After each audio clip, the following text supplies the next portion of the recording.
मैं पहली लाइन जब लिख रहा था ना, अलविदा वर्दी, उस पहली लाइन को लिखते लिखते इतना इमोशनल क्षण आ गया था कि पता नहीं कितनी बार आंसू आ करके और टपक कर चले गए।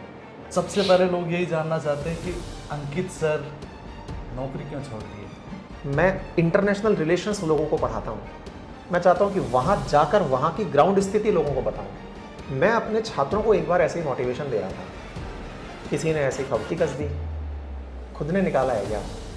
एक सपना आपका वो भी है जिसमें आप 200 रुपये में बच्चों को प्रतियोगी परीक्षाओं की तैयारी करवाने का आपने एक सपना सोचा था। प्राइवेट हॉस्पिटल्स क्यों चल रहे हैं? क्योंकि सरकारी में कहीं ना कहीं कोई कमी रह गई। प्राइवेट टूर ऑपरेटर क्यों चल रहे हैं? क्योंकि सरकारी रोडवेज में कोई कमी रह गई, है ना? कोचिंग भी ऐसे ही है कि सरकारी संस्थानों में कोई कमी रह गई, शिक्षा पद्धति में कहीं कोई कमी रह गई, जिसको फिलर के रूप में पूरा कर रहे हैं। मैं सरकारी विद्यालय से पढ़ा, पीजी तक सरकारी में ही रहा और सरकारी नौकरी में रहा, सब कुछ सरकारी सरकारी सरकारी। इस बात का गर्व पालना कि सरकारी में पढ़ा, मेरे पास विकल्प नहीं था, इसलिए सरकारी में पढ़ा। नंबर 1। नंबर 2, क्यों प्राइवेट को बढ़ावा दे रहा हूँ? नहीं, प्राइवेट को बढ़ावा नहीं दे रहा हूँ, संगति को बढ़ावा दे रहा हूँ। मैं एक बार घर की रजिस्ट्री कराने गया तो मैं लाइन में लगा था। टाइम होता है ना कि आपका इतने बजे रजिस्ट्री का टाइमिंग है। मैं वहाँ पहुँचा तो जो स्टाफ था वो मुझे जैसे ही देखा वो अपना काम छोड़कर यूँ लौट के आया, गुरुजी प्रणाम। और हर महीने जब से होश संभाला है, मैं गिरिराज जी महाराज ठाकुर जी की परिक्रमा जो 21 किलोमीटर की है वो लगाने जाता हूँ शुक्ल पक्ष में। 18 साल तक की उम्र तक माँ बाप के अलावा किसी की सलाह ना माने। जब वादों की बात जब होती है ना तो थोड़ा सा लोग सोचने लग जाते हैं पॉलिटिक्स को लेकर। तो अंकित सर का ऐसा कोई रुझान है? आज जिस व्यक्ति के साथ मैं बैठा हूँ उसे लोग एजुकेटर के रूप में जानते हैं, तो कई लोग मोटिवेटर और कई यूट्यूबर के रूप में भी जानते हैं, लेकिन मैं निजी और व्यक्तिगत रूप में उन्हें एक मिसाल के तौर पर मानता हूँ जिन्होंने ताउम्र सरकारी संस्थानों से पढ़ाई हासिल की, सरकारी विद्यालय में पढ़े, सरकारी कॉलेजेस में पढ़े और जीवन में वो सब कुछ वो बने जो वो चाहते थे। सारी बातचीत का लब्बो-लुबा वो है कि हम उस व्यक्ति के साथ बैठे हुए हैं, उस व्यक्ति के साथ मौजूद हैं जो पूरे इंडिया को इंस्पायर करते हैं। अंकित कुमार अवस्थी सर। बहुत बहुत धन्यवाद रिपोर्टर साहब, बहुत आप स्वागत बहुत है अच्छा काम कर रहे हैं और जो काम आप कर रहे हैं यही प्रेरणा है कि लोग अपने मन की करें जी। और इसी का मोटिवेशन भी है कि आज अपन दोनों साथ बैठे हैं। बताएं। सर, सबसे पहले लोग यही जानना चाहते हैं कि अंकित सर नौकरी क्यों छोड़ दिए। अंकित सर नौकरी इसलिए छोड़ दी है ताकि समाज के बच्चों पर जो ये प्रेशर क्रिएट है ना कि नौकरी ही सब कुछ है, उस मॉडल को एक टीचर स्थापित करे कि नहीं बेटा, नौकरी उन लोगों के लिए सब कुछ है जिनके पास और विकल्प नहीं है। आज इतने तरह के आयाम खुल चुके हैं। सोशल मीडिया एक पहलू है। जयपुर जैसे शहर में जहां अपन बैठ के चर्चा कर रहे हैं, टूरिज्म में कितने आयाम हैं। ब्लू पॉटरी में, कारपेंट्री में, हैंडीक्राफ्ट में लोग करोड़ों रुपए कमा सकते हैं। इतने ऑप्शंस हैं। एक्सपोर्ट इंपोर्ट में इंडिया का, राजस्थान का जो जूल्स एंड ज्वेलरी है, जो नक्काशी है, जो मीनाकारी है, वर्ल्ड रिकॉग्नाइज्ड है। हर व्यक्ति एक ही नज़रिए से शिक्षण प्रणाली को क्यों देखे? मैंने अपने आप को टीचर के रूप में पाया और ये पाया कि टीचर, कहा जाता है कि वो दीपक है जो खुद जलता है और दूसरों को रोशनी देता है। मैं अपने छात्रों को ये मैसेज देने का प्रयास कर रहा हूँ, नौकरी चाहिए थी, आप लोगों के सामने करके दिखा दी कि ये पाई जा सकती है। अब छोड़ के ये दिखा रहा हूँ कि भैया देखो, जीवन में आपको अगर कुछ और पसंद है, आपको लगता है कि उसमें कुछ स्कोप हैं, अपने आप को मौका देना चाहिए। जीवन बहुत छोटा है, एक आध कोरोना और आ गया, पता चले कि फिर हम दीवारों पे पाए जाएंगे। नौकरी छोड़ने की आपने बातचीत की, वो पल कैसा था जब आप वो रेजिग्नेशन लेटर लिख रहे थे? बहुत इमोशनल, बहुत। कैसी क्योंकि भावनाएं आई, क्योंकि वो बड़ी मेहनत करके आपने वो नौकरी हासिल की थी और फिर वही रेजिग्नेशन लेटर आप लिख रहे थे। मैं पहली लाइन जब लिख रहा था ना, अलविदा वर्दी, उस पहली लाइन को लिखते लिखते इतना इमोशनल क्षण आ गया था कि पता नहीं कितनी बार आंसू आ करके और टपक कर चले गए। क्योंकि उसको पाना, उसको स्टेटस मैसेज लगाना, उसका रुतबा मानना ड्रीम था। आप किसी चीज़ को पाते हो, उसको छोड़ना, लेकिन उससे पहले की जो जर्नी है ना, बहुत इमोशनल होती है। बहुत सी रातें काली की होती हैं, तब जाके आप कुछ पाते हो। क्योंकि हमारे देश में लाखों लोग प्रयास करते हैं तो सैकड़ों लोग कुछ पाते हैं। और राजस्थान में तो 2-3 साल में जाके एक बार मौका मिलता है। और ऐसे में जब ये चीज़ जा रही थी, बहुत इमोशनल मामला था। तो आज आपने वो नौकरी छोड़ दी, अब कल अंकित सर क्या करने वाले हैं? बहुत फिज़िकली अनफिट हो गया हूँ, हाँ। पहले फिज़िकली फिट होना चाहता हूँ। पहली प्रायोरिटी तो मैंने ये रखी है, क्योंकि जान है तो जहान है। और किसी ने बहुत सही कहा था कि पहला सुख निरोगी काया, दूसरा हो घर में माया। तो निरोगी काया करनी है, और ब्रेड बटर की व्यवस्था ईश्वर कर ही देगा। मुझे कला आती है और मुझे स्नेह है, मुझे इतने लोगों का प्यार है कि जो मैं काम करता हूँ उससे मेरा घर चल जाएगा। तो कल से क्या होऊंगा, तो कल से मैं एक रिलैक्स पर्सन हूँ जो अपने आप को खुद को समय दे पाएगा। नौकरी में आने से पहले हम तमाम वो खबरों के लिंक देखते हैं जिसमें ये दिखाई पड़ता है कि एक आरएएस अधिकारी जिसका 5 करोड़ का पैकेज था, तो 5 करोड़ का पैकेज और आप फिर एक सरकारी सेवा में आ रहे हैं, तो पैकेज को छोड़कर सरकारी सेवा में आने का क्या उद्देश्य था? इसके पीछे ना एक बहुत बड़ी स्टोरी है। स्टोरी ये होती है कि मैं 2011 से टीचिंग में हूँ, और टीचर केवल टीचर नहीं होता, हर टीचर मोटिवेटर होता है। या तो वो खुद का उदाहरण देता है, या अपने छात्रों का, या समाज का। मैं अपने छात्रों को एक बार ऐसे ही मोटिवेशन दे रहा था, किसी ने ऐसी फबती कस दी, खुद ने निकाला है क्या। मुझे लगा यार मैं तैयारी तो लोगों को कराता हूँ और ये सवाल मुझ पे ही आ गया। हालांकि मैं गलत था उस जगह कि मैंने इस कमेंट को डायरेक्ट दिल पे ले लिया, क्योंकि टीचर ज़रूरी नहीं है कि वो एग्ज़ाम क्वालिफाई करके ही टीचर बने। नहीं, टीचर एक सब्जेक्ट का होता है, वो उस सब्जेक्ट का मास्टर हो सकता है, वो उस सब्जेक्ट में उतना जान सकता है जिससे आपका काम चल जाए और आप बड़े आदमी बन जाएं। तो मैं टीचर कम्युनिटी को इस बात से ये कहना चाहूँगा कि मैंने इस कमेंट को गलत तरीके से ले लिया था। मैं अपने ईगो पे ले गया, क्योंकि मुझे मेरी सफलताएं अपने दिमाग में ये मान के चलती थी कि यार तुम IITian हो, तुम गोल्ड मेडलिस्ट हो, एग्ज़ाम में निकाल ही दोगे। और सच में वो निकाल भी दिया, फर्स्ट अटैम्प्ट में निकल गया। तो वो जो घमंड था ना, उस घमंड में गुस्ताखी कर गया कि हाँ ठीक है, लोग कर देते हैं। और परिणाम भी यही निकल के आया कि मैंने प्रूव करने के लिए समाज में, छात्रों में, कि हाँ देखो मैं ये कर सकता हूँ, वो कर दिया। बाद में रियलाइज़ हुआ कि प्रूव कर तो दिया, अब क्या 60 साल तक प्रूव करता रहूँगा कि मैं कितना अच्छा अधिकारी बन गया। हो गया भाई, इतना ही होता है, इतने में इतना ही होता है। अब ज़िंदगी में और कुछ करना है। मेरा बहुत मन है दुनिया घूमने का, और 193 कंट्रीज़ हैं इस समय UN में रजिस्टर्ड। ईश्वर से दुआ है कि मुझे मौका दे। मैं इंटरनेशनल रिलेशंस लोगों को पढ़ाता हूँ। मैं चाहता हूँ कि वहाँ जाकर वहाँ की ग्राउंड स्थिति लोगों को बताऊँ, लोग कैसे इंडिया के बारे में सोचते हैं। दुनिया घूमूँ, दुनिया के नज़रिए से सारी चीज़ें कवर करूँ। सपना बहुत है, ईश्वर ने जन्म एक ही दिया है।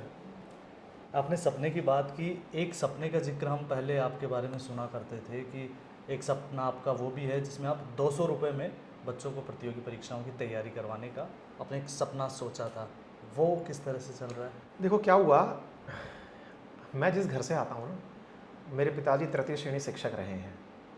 हमने बहुत संघर्ष के जीवन देखे हैं, बहुत संघर्षशील जीवन रहा है।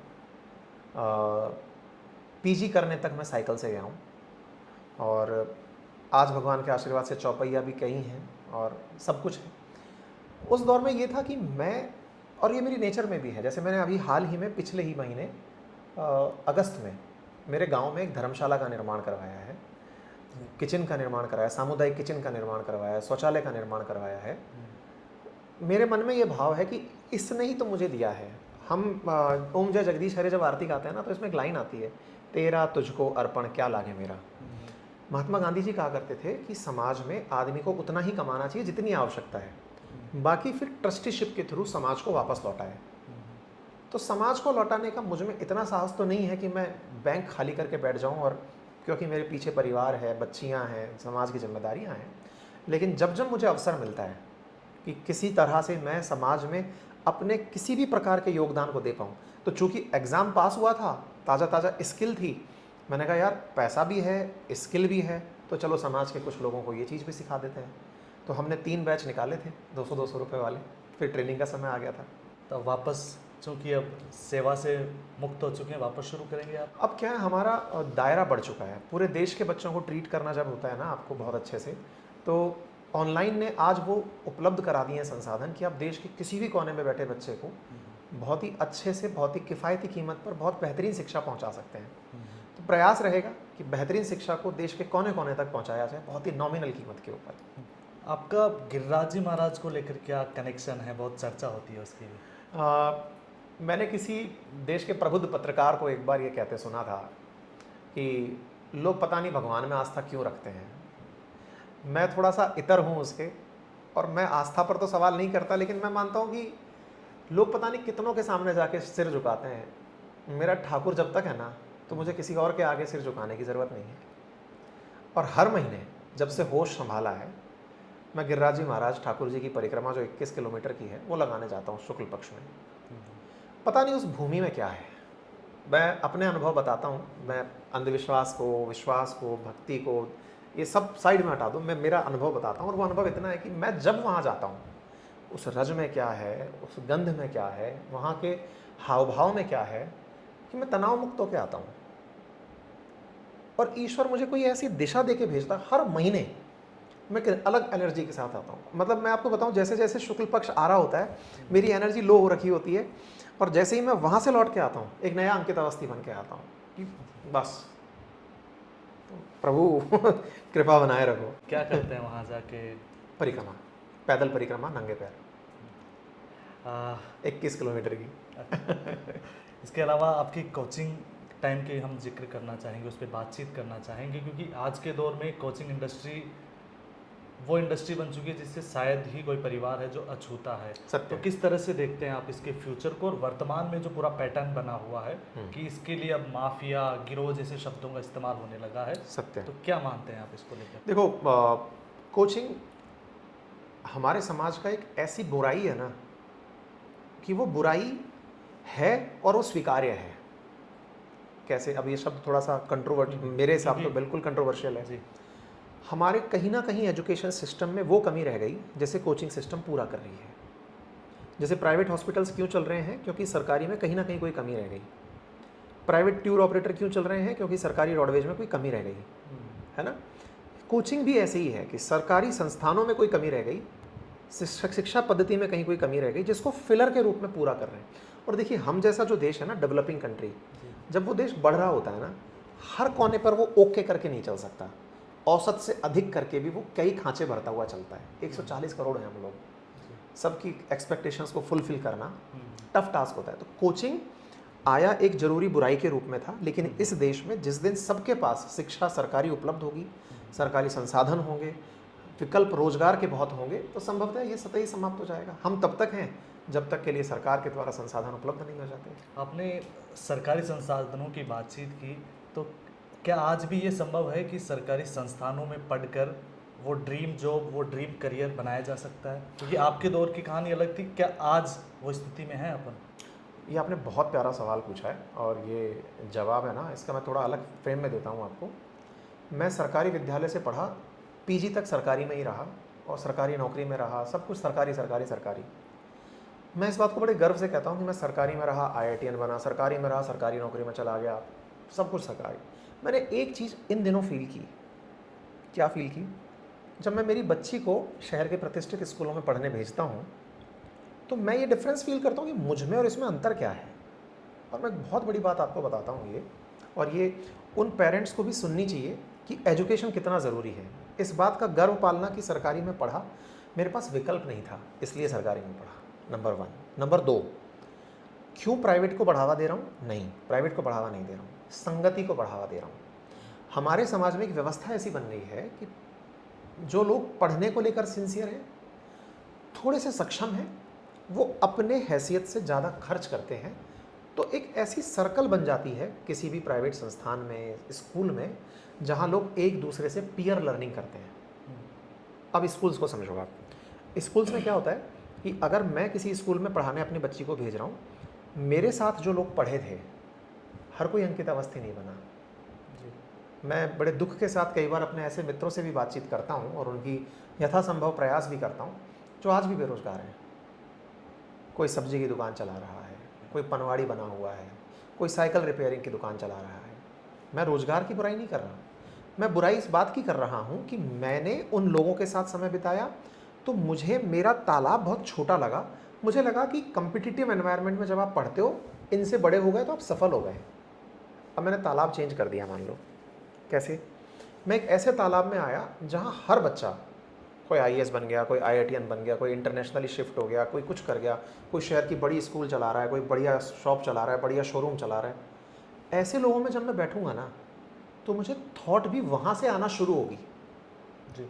और जो समाज की पीयर लर्निंग है ना, वो आपके सराउंडिंग से आती है। तो मैं ये मानता हूँ कि आप सराउंडिंग बड़ा वाइजली सेलेक्ट करें कि आप किन के साथ समय बिताने वाले हैं। तो स्कूल चूज करते समय बड़े सेलेक्टिव रहें।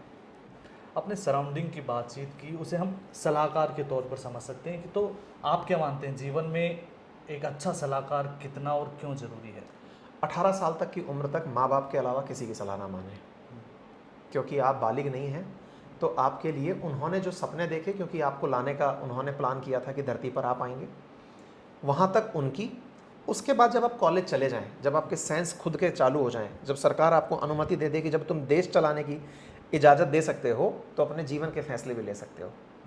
जब आप वोटिंग लिस्ट में आ सकते हो, तो उसके बाद आप जीवन के फैसले भी ले सकते हो। उस समय आप जिस कॉलेज में पढ़ने गए, वहाँ के प्रोफेसर से, उस कॉलेज से जो सीनियर निकल कर गए, जो एलुमनाई हैं, जो आज अच्छे पदों पर हैं, उनसे चर्चा करके, समाज के उन लोगों से जिनसे आपका संपर्क नहीं था लेकिन आप बना सकते हैं। जैसे कोई 18 वर्षीय बच्चा कॉलेज के फर्स्ट ईयर में है और वहाँ शहर के डीएम से मिलने जाता है। डीएम के बाहर लिखा होता है मिलने का समय 2 से 3। वो जाकर मिले कि सर मुझे आप जैसा बनना है। मैं आपको गारंटीड बता रहा हूँ कि वो डीएम भले ही उस दिन उपलब्ध ना हो, वो उसे समय देगा और कहेगा कि बेटा आज व्यस्त हूँ, प्लीज़ कल आ जाना। यहाँ तक आप खुद निर्णय ले सकते हैं कि माता पिता मेरा निर्णय लेंगे। 18 के बाद आप अपने सराउंडिंग को पहचानना शुरू करें, लर्निंग व्यापक करें और फिर निर्णय लें कि मुझे क्या करना है।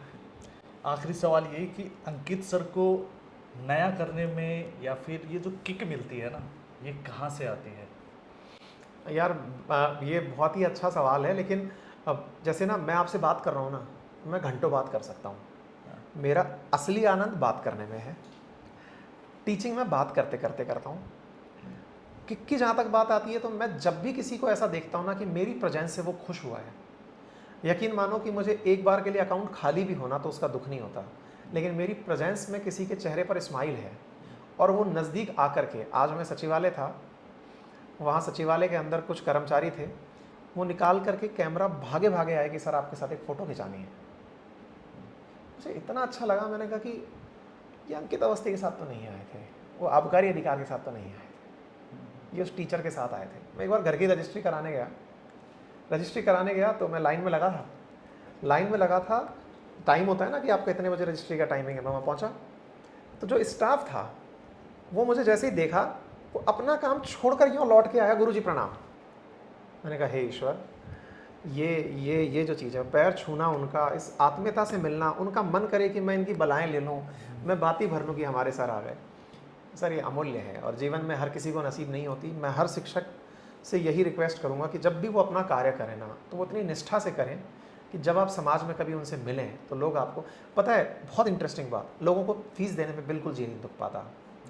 आज आप सोचो ना, आप आईफोन यूज़ कर रहे हैं, लोग लाख रुपए भी खर्च करने में नहीं हिचकते। क्यों? सर्विस बहुत अच्छी दे रहा है। टीचिंग अगर आप कर रहे हो ना, आपने पैसा लिया है ना, तो उसको वो चीज़ उपलब्ध कराओ जिसको वो सोच कर आया था, जिसके लिए वो डिज़र्व करता है। हमारे देश की बहुत बड़ी दिक्कत क्या है, आपने प्रॉमिस तो लाख का कर दिया, दे 50 भी नहीं पा रहे, खेल खत्म है। बस मैं यही चाहता हूँ कि मैं 50 का प्रॉमिस करूँ और लाख दे दूँ।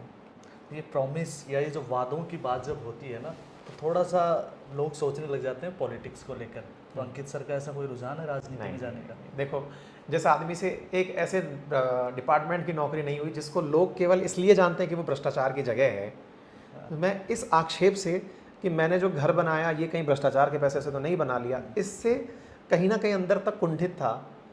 राजनीति तो फिलहाल के लिए तो नहीं, क्योंकि मैं ये नहीं कहना चाहता कि सब राजनेता भ्रष्टाचार होते हैं, वैसे ही कि सब लोग जो मेरे डिपार्टमेंट में वो भ्रष्टाचारी हैं, मैं ये भी नहीं कहता। बट मैं नहीं हूँ उस तरह का। मैं टीचर खुश हूँ यार, मैं राजनेता बनाऊँगा, ओके।